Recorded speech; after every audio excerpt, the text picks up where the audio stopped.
Well, we're going to do it again, and I'm hoping for the last time. If you've had people bothering you with all that really weird flat earth stuff, trying to tell you the flat earth is the historical Christian position, well, you might just want to see today's episode.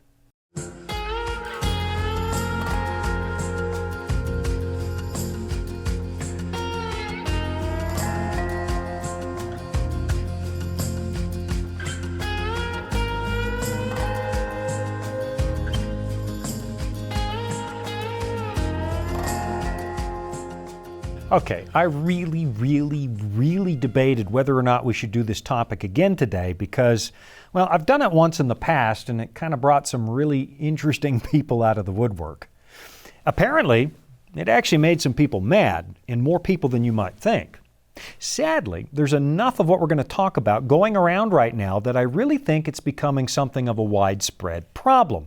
It's not going away. So, I've decided to address this one last time, even though I think it's pretty silly. What am I talking about? It's the flat earth conspiracy people. And honestly, it's hard to believe that we need to talk about this in the 21st century. There just seems to be this relentless group of people who think that they've come into a very special body of knowledge. They've uncovered a vast conspiracy by NASA and every single government agency on the face of the planet to hide the fact that the earth is indeed flat. Now, just in case you belong to that group, let me just say that you're going to be wasting your time by writing me letters because I'm not going to answer them. And I know some of you are going to do it anyway, but I'm really not going to answer your letters. And yes, I absolutely believe in the Bible. Anybody who watches this program knows that I do. And no, I don't have to give any more answers after today. I really don't. All I'm going to do today is point out something I think is really important. You see, there's this misguided idea going around that the medieval Christian church actually believed the earth was flat, that it took the likes of Galileo, Copernicus, and finally Columbus and Magellan to disabuse the church of this idea. And honestly, this is important to think about because I've discovered a decidedly religious tone with a lot of these flat earth folks. I mean, there really are secular flat earth people as well, but from where I sit as a minister, they don't seem to get quite as worked up as the religious folks. The religious flat earth believers appear to think they've stumbled across a great conspiracy that must be exposed, that your salvation might be at stake if you don't accept what they're telling you. I've had these people show up at events where I'm speaking, and they'll follow me around, telling me that they're worried about how God's going to deal with me if I don't sit down and listen to them. And I can assure you, according to this book, my salvation has nothing to do with the shape of the earth. But now let's get back to this idea that the church has historically taught that the earth is flat and only changed that in recent history. This is an idea that some atheists love to promulgate because it makes Christians look a little ridiculous. But wouldn't you know it? It's not actually true. The church did not teach that the earth is flat, and neither did medieval Christian scholars. We've known the earth as a sphere for a really long time. Of course, that doesn't mean that the idea of a flat earth never showed up among Christians at all, because it did. And it's happening again. But today, it's the history of how this happened that I want you to think about, because it's not what you've been told, not even close.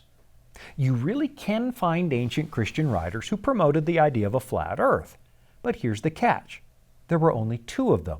And until the 17 and 1800s, the rest of Christianity didn't take those guys seriously on just about anything they said. And I'll tell you who they were in just a moment. But before I get to that, let me introduce you to two other guys who were very popular speakers back in the 19th century because they traveled the countryside telling people that science and the Bible were irredeemably opposed to each other. Their names were John William Draper and Andrew Dickson White. Back in 1874, John William Draper published a book called A History of the Conflict Between Religion and Science. It was a bit of a manifesto, really a polemic work designed to ridicule the intelligence of most Christians. And because Draper had published a very popular history of science before he put this book out, and because he was a very popular and gifted speaker, a lot of people took this work to heart. Now, I'll give him credit where credit is due. He rightly pointed to the rise of Constantine and the marriage of church and state as a key turning point here in the West, a point where the church began to prize political power more than it did preaching the gospel. If you've been watching this show, you know I believe that's true. The marriage of church and state back in the 4th century was not a good thing and led to some really embarrassing episodes for the church. You know, like the burning of heretics at the stake and those kinds of things. But then Mr. Draper went one step further and suggested that the church rejected rationality and science at the very same time. Here's what he actually wrote. The antagonism we thus witness between religion and science is the continuation of a struggle that commenced when Christianity began to attain political power. Now, you'll notice that this is a popular sentiment to this day, much to the chagrin of a growing number of scientists who now realize that what you and I just read isn't actually true. The other guilty party in this story was the guy by the name of Andrew Dixon White, who was also a brilliant public speaker who never really had much trouble attracting an audience. When the American Civil War broke out, his speaking tours were no longer possible, so he ended up directing his efforts to the political scene in New York State. But he really missed his years of study and research. And so he enlisted the help of a really good friend, the Quaker Ezra Cornell, and the two of them founded a new university together. And you probably guessed which university it is. It's Cornell University. The idea behind this new school was that people who taught there would be completely free of all external influences, including religion. Now, a lot of people found that idea kind of repulsive in that day, even dangerous, because they feared what might happen if their kids got an exclusively secular education. And so these two guys got a lot of opposition. In the end, the opposition made Mr. White a little bitter. So he composed a brand new lecture series he called The Battlefields of Science. The story he told? I'm sure you can guess it. He said religion is the absolute opposite of science. In fact, it's an enemy to science and a problem that had to be dealt with. The New York Daily Tribune printed that original lecture, and the rest is history. By 1896, Andrew White had published a really big book called A History of the Warfare of Science with Theology in Christendom. He openly told everybody that it was a response to what happened when they founded Cornell. I tried to be nice, he said, but now I'm going to play offense. Both Draper and White insisted that only a simpleton would continue to believe in the words of the Bible. And that's an idea you'll still find running rampant on the battlefield of modern social media. I'm sure you've seen some of these people in their posts. Oh, believe in fairy tales all you want, but I'm going to be dedicated to reason and science. So, what would you guess would be one of the biggest points that Draper and White presented in these books of theirs? The church, they said, has historically taught that the earth is flat, and they even persecuted the people who said that it wasn't. The ancient Greeks, they said, on the other hand, they were dedicated to science, and they knew the earth was a sphere. But the church, being steeped in ignorance, refused to accept that idea because the Bible told them otherwise. Today, what these guys were teaching has come to be known as the conflict thesis, this idea that science and Christianity are at odds with each other. To this day, you'll see some skeptics using that idea to ridicule people of faith. But there's a problem. Either Draper and White didn't know their history, or they were being dishonest, because their theory doesn't hold anywhere near the water that some people think it does. I mean, did the church really persecute Columbus for saying the earth was a sphere? Did the church really teach that the earth was flat? The answer is absolutely not. And as soon as we take a really quick break, I'll come back to tell you what really happened. Here at the Voice of Prophecy, we're committed to creating top-quality programming for the whole family, like our audio adventure series, Discovery Mountain. Discovery Mountain is a Bible-based program for kids of all ages and backgrounds. Your family will enjoy the faith-building stories from this small mountain summer camp and town. With 24 seasonal episodes every year and fresh content every week, there's always a new adventure just on the horizon. Here's a problem I find when it comes to all this flat earth stuff. There's a handful of very vocal so-called believers who take advantage of social media to publish their misguided notions. What they do is insist that the Christian faith has always taught a flat earth until recent history. But then, in order to accommodate the evolutionists they teach, the church went apostate and agreed that the earth is round, or it's always some kind of variation of that. The problem is, none of that's true. The idea that the church believed in a flat earth was propagated by the likes of Draper and White. But where did they get that idea? Well, they got it from two ancient Christians named Lactantius and Cosmas, who were converts from paganism. What the skeptics will tell you is that all the church fathers believed in a flat earth. But again, that's not true. Go ahead and read all you want from the early Christians about the shape of the earth, and you'll only find two people who actually said that: Lactantius and Cosmas. Now, if you're watching the video version of this, I didn't have a picture of Cosmas, so this is just one of his maps I've put up on the screen. I'm guessing that before today, most of you have never even heard of these two guys. Do you know why? It's because they were essentially theological nobodies. Nobody believed what they said on a massive range of subjects. They were not influential. But now listen to what Mr. White said. He wrote about the church and a flat earth.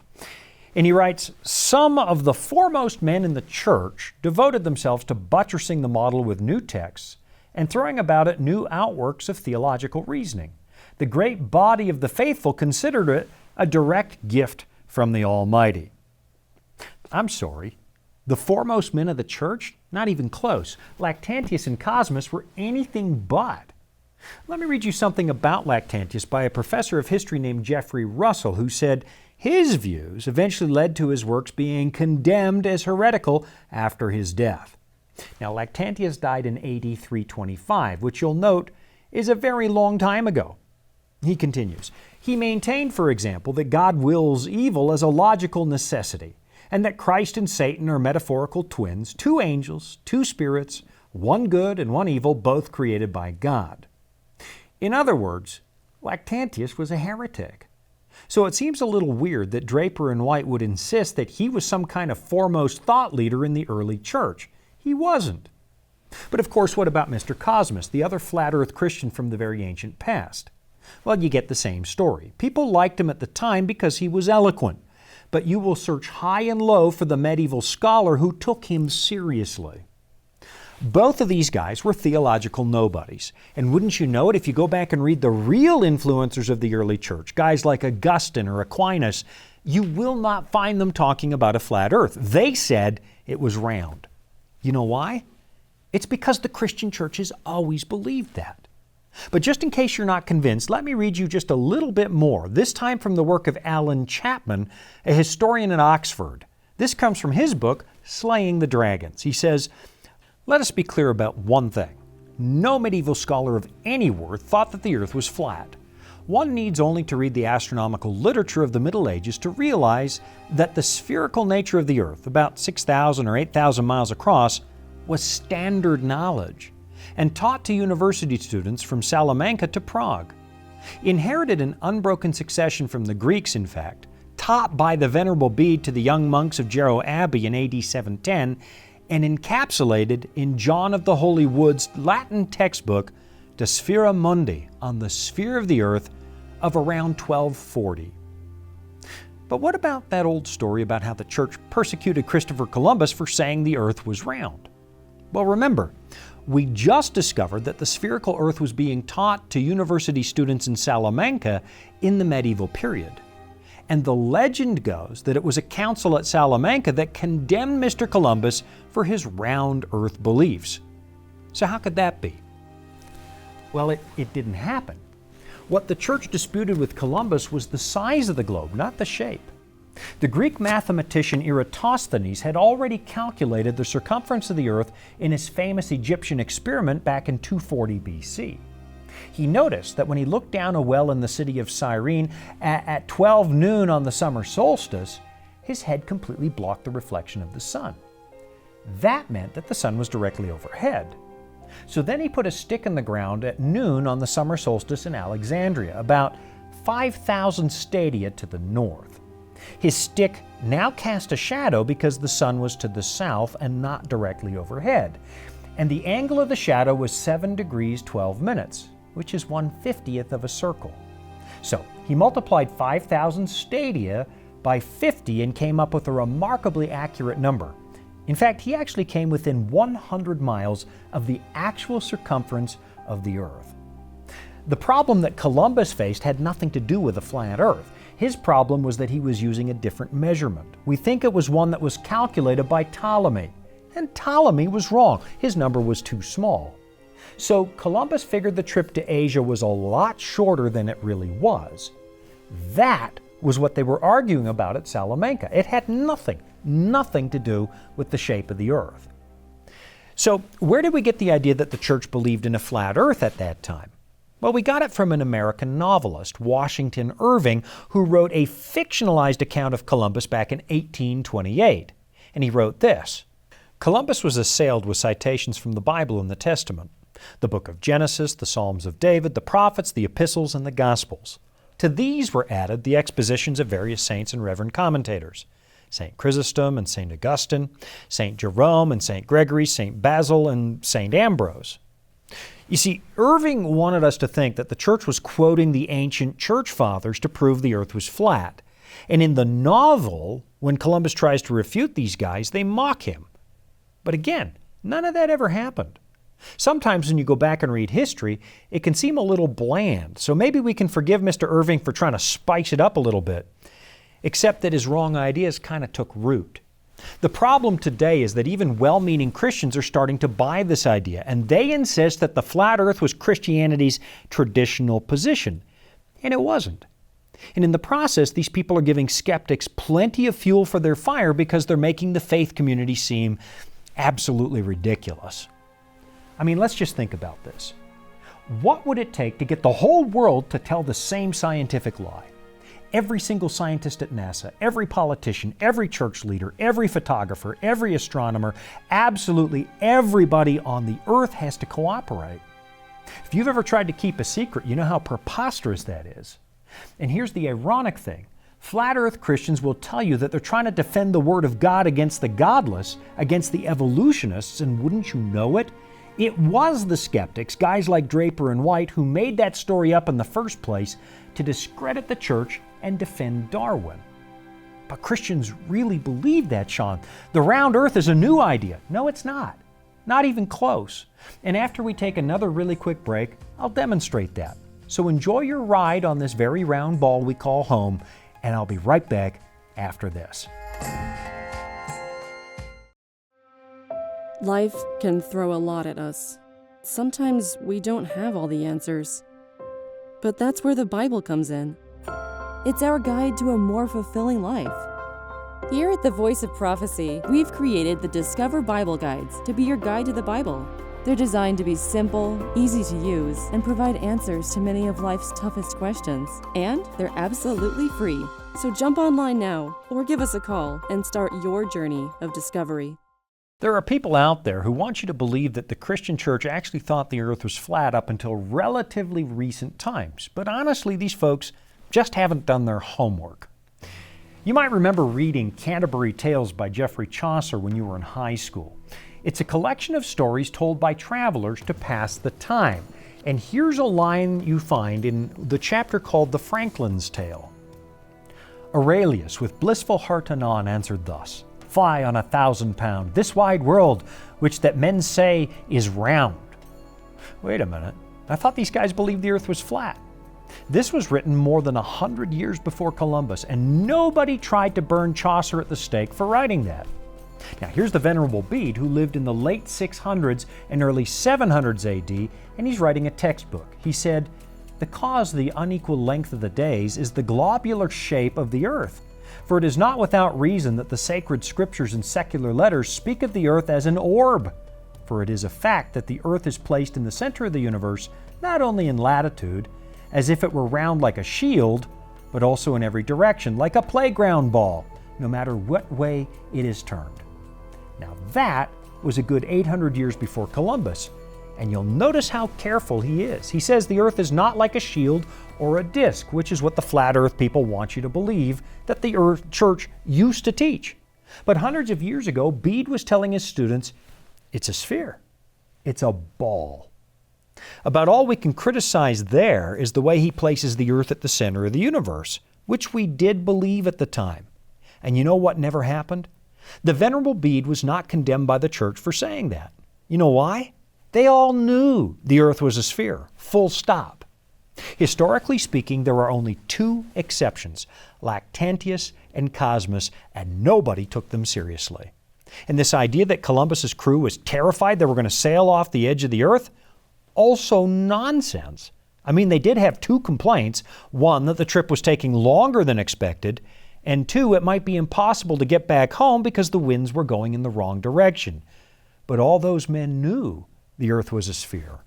And I know right now there are some people watching or listening who are getting mad, and you think I'm a deceiver or that I don't believe the Bible. I can assure you, I believe it. I spend hours in the Bible every single day. But just for the sake of argument, let's say you're right, just for a moment. The earth is a disk covered by an impermeable canopy. The moon landings were faked by Kubrick, and we've never been to space, and there's a massive conspiracy keeping us from seeing what's on the other side of the ice wall in Antarctica. Let's just say, for the sake of argument, all of that is true. I still have a question for you. So what? I think I asked that the last time we talked about this, but again, so what? What difference does this make to your daily life? When you get up tomorrow morning, how is that knowledge going to make one bit of difference in your life? Are you Elon Musk? Are you planning a space voyage? Are you planning to launch a satellite? You're not. All you're doing is making Christians look like simpletons, and you're playing right into the hands of the people who concocted this idea in the first place to discredit Christianity. And you're violating a principle that Paul taught when he was dealing with pointless debates. Let me remind you of what he said to his young protege, Pastor Timothy. He wrote, "So flee youthful passions and pursue righteousness, faith, love, and peace, along with those who call on the Lord from a pure heart. Have nothing to do with foolish, ignorant controversies. You know that they breed quarrels, and the Lord's servant must not be quarrelsome." Honestly, you're wasting your life with this stuff. And that applies equally to all those conspiracy theories that people seem to love, especially right here in the United States of America. The gospel is magnificent the way it is, and it doesn't need your help to make it more sensational. So stop. For the life of me, I can't think of one good outcome here. Instead of attracting people to the Scriptures, you're playing into the hands of the skeptics. You're actually promoting the idea that faith and science are opposed to each other, and they're not. In fact, you'll notice that most of what we've discovered in the scientific revolution happened at the hands of people who believed that the universe was orderly, because it was created by an intelligent God. I'll be right back after this. Dragons, beasts, cryptic statues. Bible prophecy can be incredibly vivid and confusing. If you've ever read Daniel or Revelation and come away scratching your head, you're not alone. Our free Focus on Prophecy guides are designed to help you unlock the mysteries of the Bible and deepen your understanding of God's plan for you and our world. Study online or request them by mail and start bringing prophecy into focus today. All right. I think my rant is finished, and hopefully this will be the last time we ever have to come to this topic. I guess the reason I'm on it again today is because for some reason, I appear to have been anointed the apostle to the Twilight Zone. I don't know what it is, but I sure get a lot of strange letters. Here in America, the number of people who get into this kind of stuff is kind of alarming. But as a Christian, I find it even more alarming when it shows up inside the church. Now, just in case you missed the last time I talked about this, I looked at the supposed proofs of Mr. Samuel Rowbottom. So if you've come across that name during your internet travels, you might want to go back and watch the episode on what he said. I'm sure you can find it somewhere here on our website. Because Mr. Rowbottom was not only thoroughly debunked, but his supporters actually refused to pay a wager they'd made in the papers when someone definitively proved him wrong. So, in that episode, we dealt with the theory itself, the theory of the flat earth. And today we've looked at some of the fallout that's taking place in the Christian community. The people who preach this stuff are quite literally playing into the hands of the skeptics. They're underlining a story that was made up by skeptics about the church that has never been true. I can't remember if I brought this up last time, but the whole thing kind of reminds me of that servant girl that Paul had to rebuke. You might remember the story. She was a known occultist, a possessed girl, and she was following Paul around town saying something that was technically true. These men are servants of the Most High God who proclaim to you the way of salvation. So that was kind of true. So what's the problem with it? Everybody knew what she was. She was possessed. And now she appeared to be on the side of the gospel. That's why Paul put an abrupt stop to what she was doing. So ask yourself, have you become so possessed by a meaningless conspiracy theory that you're busy doing the same thing this girl was? Maybe you're caught up in some peripheral idea like the flat earth, and you're using it to try and convince people that the Bible is a reliable document. Let me assure you today, you are doing precisely the opposite. You're using something that just ain't so to try and make your point. And believe me, it makes your listeners think you're nuts. I know that's blunt, but it's true. What you're doing is driving people away, making them think that the Christian faith is not reasonable or intelligent. And please, you have got to stop doing this. I mean, you go ahead, flip through the pages of the Bible and see if you can find that place where we're told that's what Jesus told the church to preach. Flat earth. I can promise you, it's not there. You know, a few years ago, I was visiting an Inuit village up in the Arctic, and I was sharing Bibles with the people who lived there, Bibles in the Inuktitut language. And when I was walking through town, I noticed something kind of strange. Their satellite dishes were all pointed downward, not parallel to the ground, but actually pointing down. Do you know why? They're trying to get the signals that spill over the horizon from the satellites that orbit the planet close to the equator. And I suddenly smiled as I thought about it, because this signal, this show, goes up there too on those very satellites. And what am I beaming up there? The story of the Bible, which does not disagree with how this word is getting up there to the Arctic. In fact, I've been teaching the Bible over satellite for a really long time now, and once in a while I go outside at night and I watch those satellites pass over my head, and I thank God that I live in a time when those are available to me. And now I hope I've said my final piece. Time to quit wasting our lives on meaningless conspiracies, because people have real problems and the shape of the planet isn't one of them. Thanks for joining me. You've been watching Authentic. You want to help more people see Authentic for free? Like, comment, and subscribe, and share this episode.